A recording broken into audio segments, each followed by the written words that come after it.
So the great follow-on from the Health NZ announcement that was made today. So they're going to reinstate the board, and the idea is that central government, Te Whatu Ora, or the governing structure, will plan and come up with strategies, and then it's up to the local boards to decide how they want to action those. And the question that I had around that was the budgeting side of things, right? So if the central part of it decides what the budget's going to be for each, and they dish out the money for each. What about if those local governing boards or the local health sector in the area decides that that's not enough money, and they keep calling for more money, and they need in order to meet the KPIs? Is it better just to completely decentralize, or did you freeze or me freeze? No, I was just listening. No? I mean, I personally think that I'm always skeptical when it comes to transitioning anything from a central to local, not because I think it's bad, but mostly because local governments and they tend to be majorly underfunded already. So I'm more just worried that this is just going to be further burden, because as it is, local government should be given way more money from central government. It is fucked. But I mean, and I can't trust this government to do it right either. No. And there is a lot of criticisms about the Te Whatu Ora and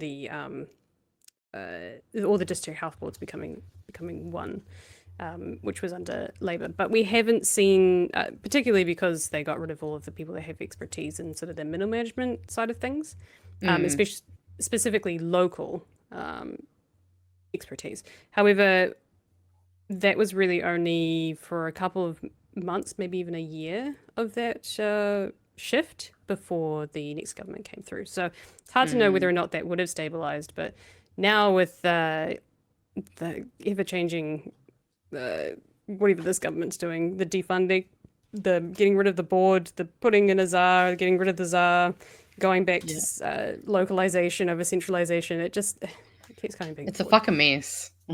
It is a mess, and you really can't tell whether or not it was going to be successful with what they're doing. But in today's question time, after the State of the Nation, Chris Chippie Hipkins answered a really great question around investment and getting it right in terms of central and local government. The audio is really crap for this, so hopefully you can hear it all right. The question won't come through, but I don't think I can hear any audio coming through at all, but I can see it. Yeah, no, I just realised what I'd done wrong. Man, we're having a great day, aren't we? We're having a great time. Just sometimes local government have to undertake far more rigorous long-term planning around infrastructure than central government does. And they have to be a lot more transparent about that. Local government's major constraint is how they pay for it, because the central government determines where they can get their money from, and frankly, central government's not allowing them to raise enough money through a variety of different sources to actually pay for what their long-term plans say is required. I don't think we need any more analysis to show us that that's one of the major problems that local government faces, is that central government isn't giving them the tools they need to finance what they need to do. I think in terms of New Zealand's long-term infrastructure, the current government are making soundings about a more bipartisan approach to that, which we are very open to. I think it wouldn't sound more sincere from the current government had they not cancelled everything that the previous government were doing beforehand. I do think we've got to stop this cycle where every new government, the cycle that this government have largely started, accepting that it's always happened to a degree when there's a change of government, but this government have done it far more than any other previous change of government. You can't just start everything every time there's a change of government. There has to be continuity. When I became Minister of Education, I continued every school rebuilding project that was started by my predecessors and started some more new ones. I didn't say, I'm going to stop that one and start this one over here instead, because all you do is grind everything to a halt when you do that. Yeah, I also like that Chippie talked about bipartisanship as well, these issues that we're having with Health NZ. But it could have possibly been avoided if the government hadn't just gone, nah, it's not working. What the last government did was awful, centralising everything. there was nothing good about it, so we're just going to keep messing around with it and also going to keep defunding it or not funding it beyond what it needs or what it was last time. And it's not helping. So bipartisanship would definitely help, I think. But Yeah, I mean, we do definitely need to have some way to entrench things constitutionally that pass between whatever fucking parties, because at this point, I'm just sick of the fact that we have no way to make sure that certain things can just get done regardless of whoever the hell is fighting for the seat. I know there was an example from Australia. I can't remember exactly what area in Australia now, but basically they had a local councillor 40 years ago that went, look, we need to have a long-term plan for our city. And so they basically implemented a 40-year plan that, like, every so often they would check like pipes and stuff like that, and no matter who was in like the government, they'd had a certain amount of money that they had to set aside to, for that project, no matter who was in council. And we need these things not only in local, but we also need them in central, and it's just frustrating that we don't. Sure, for sure. I also really... Oh, you guys can't see the image, but if you could see the image, it's Chippie on screen as well as... what's his name? Simon Bridges, yeah. Yeah, which is quite an interesting one. It's good to see it up there. The second clip that I want to show from this is another question around investment and also asset sales. There's some really good stuff that came out of this. Because it's the Chamber of... not commerce, but business. I keep forgetting what it's called. Business Chamber. Welcome, Business Chamber. Yes, a lot of the questions are around investment, economy, business, particularly small business. And I think Chippie, if you go and watch it, you can see the full thing. Stuff's got one. Pretty sure the Herald will have a live stream. RNZ, I think, have one as well. Yeah, some really good questions and answers from Chippie. I think you did a really good job considering the audiences, perhaps. I don't know, typically not Labour fans because of this notion of Labour are not good for business. Like these guys know how to run a business. All their customers are pissed off. Okay, well, you guys can't hear it, but I'm going to put it on screen and you will see a blank screen. But when it comes to doing clips and things like that, I can superimpose it. So... today's a radio show, okay? It's a great radio show. What role, if you didn't hear that, do KiwiSaver and capital gains tax have around investment for the future? Thank you for cutting directly to the chase, Sam. You will see more. I've signalled savings and investment as being a key area that you will expect to see more from us sooner rather than later on. I think when I look at Helen's government and the work that Helen and Michael Cullen did, I think KiwiSaver is one of the great legacies of that government. But when I compare where New Zealand is at with our rate of savings through things like KiwiSaver, with Australia, who made similar decisions back in the 1980s and steadily built on that since then, they're much further ahead than we are here in New Zealand. And if we really want to get serious about savings and investment, we are going to need to do more there. I would love, and you and I have had this conversation, to see us create as a country more opportunities for KiwiSaver funds to be investing here in New Zealand rather than investing offshore. I accept as in a balanced portfolio you need to do both, but actually even tilting just a segment of that KiwiSaver money that's currently invested offshore back into domestic investment, the economic opportunities that will flow from that could be very significant. So that's a really good example of where I think working together to make sure we create those opportunities could be huge for New Zealand. It can create good, well-paying jobs. And the idea that people doing those jobs are contributing to their own retirement savings at the same time, I think is such a compelling and exciting opportunity for us. Let's just stick with that for a second. Any thoughts on that before Simon Bridges starts talking about asset sales, I'm pretty sure? No, because I got a little distracted because apparently the video got fixed, and I'm wondering if it's because I was playing with the new feature. And I got completely... there's some there's a thing called scenes. It's a beta thing. I clicked one and now it seems to be back. So I'm wondering if the timing was when I did that. Hopefully it Interesting, 'cause was. we played with it. We played with it earlier today, and that didn't do anything. So Weird. and they weren't there before. So I don't know, Actually, guys. I'm gonna press a button. Oh, it is. I think that This is. is thank God this is the Friday show because we can tech can support. totally get away with this. We can get away with this stuff. This Well, is this to is be where we play fair, with things. I have my diploma in tech support, guys. I'm just There you using my go. degree. Yep. There you go. And yeah, everyone in the comments got it. It's just pressing buttons. All right. Just to summarize for myself, some of the other things, I don't know if he mentions it here, but it might have been another question. Chris Hipkins also talks about other sectors that we could be, basically the sentiment of like, we shouldn't be investing in housing. Like it's a moot point. That's not a great investment for the country. And we really should be investing in productive assets, things like businesses and things that are going to generate money for the economy. Some of the things he's talking about is also the creative industries, things like the gaming industry as well, which I feel like we haven't really tapped into here. Oh, God. No. Things like esports and stuff. Not even that, like the creation of games. We've got Weta, which is kind of somewhat adjacent, but they have, I'm pretty sure they've got some game ties into the gaming industry as well. Yeah, they tend to be one of the It's small, things that, they tend to do small parts of other video games, but we also have like local creators. So we've got in Auckland, we've got Grinding Gear Games, which has Path of Exile. Massive. We've also got Four Phase Games, which is a Māori studio who are working on a Māori video game at the moment. We've also got Pickpock. There's quite a few actually. And that's the thing is, it's definitely an underutilized and invested in area because, I mean, most countries have started to really look at that. I mean, yeah, esports has been huge for fucking ever now. Yeah, and that alone could bring in a lot of money in terms, maybe not necessarily in profit as such, but tourism as well. I think Grinding Gear Games, and I only actually I'm going to check this aside for a second, just because you guys can't see it, and then you can see our big faces.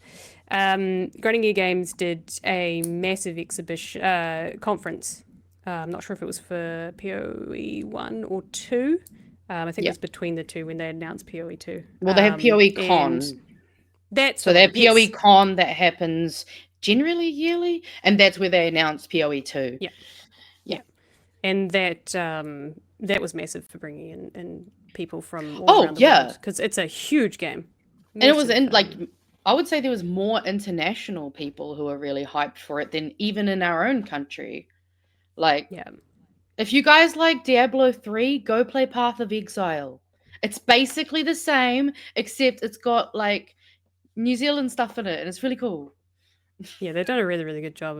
It's not my kind of game, but my partner, who sits behind me all the time, has played PoE since 2013 when it was first announced, and then he tried PoE 2, and it hasn't quite kicked off. Anyways, we could talk about this for a while, but that's a different Chippie's podcast. onto it. Chippie's onto it. Investment in the creative industries is not a bad economic position or idea. The second part of this around investment is asset sales, which is obviously a hot topic. And I'm pretty sure this is where Simon Bridges says he's not opposed to capital gains tax. There's some things that he kind of likes about it, as long as we kind of balance it between other things, which... Okay. But we'll unfortunately let Simon Bridges talk for a second. I think one of the intriguing things you announced was Kieran McAnulty investment portfolio. Public investment. Yeah. And I take it Public that would include that sort of thing? Absolutely, yeah. So, I mean, I think if you look at schools, hospitals, housing, it's not just infrastructure that we need significant, we need to significantly up our game in. We've got a big sort of social investment portfolio that we need to tend to as well. When I became Minister of Education 7 years ago now, I was given a forecast that said in the next 10 years we needed to accommodate 100. I'm just going to move forward just a Has it little come bit. back? Oh, did the picture come back? You guys still can't see it? It's all right. It's radio podcast time, okay? Radio podcast. Button didn't work. Oh, I wasn't too far off it. Okay, there we go. More people's worth of capacity to our hospitals? The answer to that's got to be a no. And so that's an area where we need more public investment. I suppose one thing I take you up on, as I understand and I disclosed to you, I don't know where the Parliament's sitting, I don't watch it anymore, as I also said, just because I'm not there anymore, so why would I? I mean, it's just, but you know, one thing I picked up is, you know, pretty trenchant, I think, opposition to asset sales from the Labor Party. I mean, the thing I would say I can understand and respect that is, surely if you're recycling it into other things that take things forward, whether it's a hospital or a road, there are some reasonable arguments for it. Yeah. So pretty much what he's saying, if you didn't hear that, is asset sales are great because it frees up money that the government can put into other things. This is quite reflective of what Chris Bishop was saying not too long ago about selling off some of the Kāinga order-houses in, I want to say Papakura, but I don't think that's correct. Somewhere in Auckland. One of the... No, don't worry. I don't know Auckland suburbs. One of the ones that one of the state houses was sitting on like $2 million land, essentially. So selling off that would enable them to build elsewhere. I don't agree with that. I think they should hold on to it because if that's going to continue to grow, they're better off knocking down the house and putting 5 of those houses on it, and then suddenly they've got a $8 million asset. I don't know. I think that would be better than just going, oh, well, let's just get rid of the $2 million and put it somewhere else.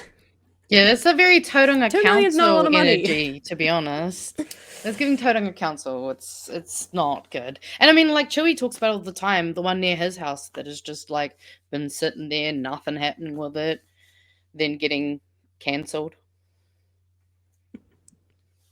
So Chris Hipkins just talked to that idea of recycling the money after you sell the assets, to which you then have to buy back eventually. Just saying. But I think you'll find the Labor Party's concern about asset sales is because that's not our history as a country. Over the last 30 or 40 years, asset sales haven't been recycled. We've actually seen the New Zealand share of public wealth diminish. Asset sales have been used to fund the fact that we've been living beyond our means, rather than actually used to continue to build up assets for the future. So creating public investment as a portfolio is a sign that yes, we do think we can do a better job of managing the assets we have now, and that we can grow the asset base that we have now. But that's got to be the objective, not simply selling it off because we're living beyond our means and we don't know how to pay for the things that we're committing to do today. So he's basically just said the point that I was saying, that yes, let's sell the $2 million state asset and then use that to reinvest in housing. Chippie's just said that we don't do that. We don't recycle it. No. We pay off our debts instead. We don't actually use that money and invest it elsewhere. So yeah, we borrow there money goes so my that idea. landlords can have $2.9 billion in tax cuts. Like, that's what this government does. And I mean, to be fair, successive governments before them have, like, this has all been building from successive governments, but this one's the one that's going, fucking, let's go, boys.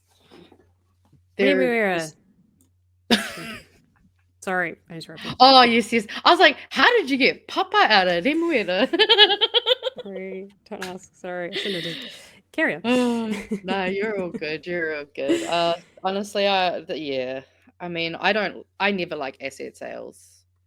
I mean, it's bad enough that, like, I don't even know if they really have the right to sell these assets, but that's a different corridor. I recommend going and watch the Q&A because I think there's some really good stuff there, and I think he does a really good job talking to the business sector, particularly the Auckland business sector. The last thing I want to point out is in the spin, because there's obviously a big talk about the Labour shuffle and things like that. The spin-off, it was an opinion piece, I'm pretty sure, but spin-off don't hide their biases. And it's a lot more sort of storytelling and less journalism directly, But they do make a really good point about the Labour Party being perhaps a little bit quiet that might be to their favour. Where has the Labour Party been for the last year? Flying safely under the radar thanks to the endless controversies coming out of the coalition, and recently more scandal-proof than their opposition peers. You'd be forgiven for forgetting the party exists at all. But their recent rise in the polls, despite an apparent invisibility, speaks truth to advice Napoleon Bonaparte once shared with his army: never interrupt your enemy while he is making a mistake. Labour leader Chris Hipkins is hardly a Bonaparte type. One is a military... Oh, you can see it on screen. Oh, can you see it on screen? One is a military leader. The other is a politician. One is French. The other is from the Hutt Valley. Both are tactical. And rather than reacting like a barking dog at every Nat Act First... Oh, that's a new one. Nat Act First mess. Hipkins has played his cards right by choosing when to be the bigger man and when to flog a dead fish, with 2 recent polls putting a Labour Greens Te Pāti Māori coalition ahead of the current trio of parties in power. It's about time he got back to the drawing board and sent out the troops. So I think it's a really good point. Great quote, never interrupt your enemy while he is making a mistake. And I think, personally, the Labour Party have, and Chris Hipkins, I assume, is the leader. Oh, cool. It looks like we did get I figured it out. Did you? I got to rename stuff. But yes, I think okay. So yeah, that's the Labour Party updates.